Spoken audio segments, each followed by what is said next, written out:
Afghanistan has an ancient and deep history, yet large parts of this land remain unexplored. Few comprehensive studies have ever been conducted, leaving many regions still unknown. Today, as Afghans are scattered across the world, the need to understand their own past is greater than ever. Unfortunately, most written histories of Afghanistan are either biased or authored by outsiders. Many were written in royal courts where truth was limited and political motivations were strong. In this video, we gathered information from multiple historical sources to present a neutral overview of Afghanistan's ancient past. History is divided into two major eras, the prehistoric era and the historic era. Here, we begin with the historic era, the period when humans developed structured communities, agriculture, cities, and early forms of government. During this time, the ancient city of Balkh, Bactria, flourished and became known as al-Bilad, the mother of cities. High walls surrounded the city, flags waved above its towers, and governmental institutions were established. As societies grew, laws were formed to maintain order. The Aryans spread across northern Afghanistan, migrating toward India and Persia. Their population increased, and they established a monarchy.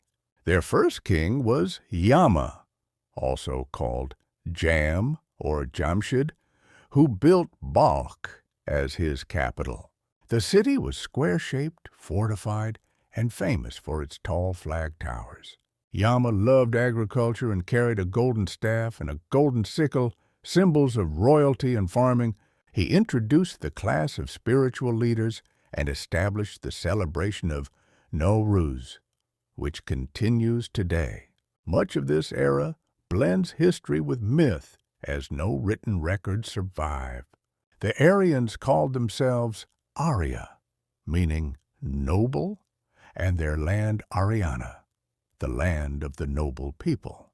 But Yama's rule ended when Zahak, his tyrannical nephew, overthrew him. Zahak's cruelty led to widespread rebellion, and eventually Feridun, one of Yama's descendants, rose to power.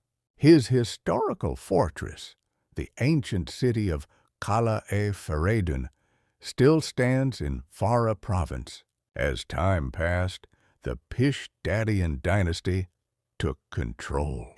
Their name, derived from Pish, first, and Dad, justice, reflected their reputation for fairness and wise leadership. The people of ancient Aryana were polytheists. They worshipped forces of nature, sun, moon, stars, storms, believing these elements influenced their lives. One of their mythological beings was Div, representing fear and darkness. Another was Agni, associated with fire. They did not build temples at first. Instead, they prayed on large stones during sunrise and sunset. After the Pishdadians, the Kayanian dynasty rose to power in Balkh. Their first ruler was Kawakawad, later known in Persian as Kai-Kobad. Legends claim he was chosen after an eagle descended upon him, placing a golden crown on his head. During this era, large-scale migrations occurred. Around 3,500 years ago, the Vedic period began. Veda means knowledge, and this era is associated with poetry, learning, and community councils. Tribal elders gathered in jirgas to discuss war, peace, and major decisions. Women participated freely in religious ceremonies and cultural festivals.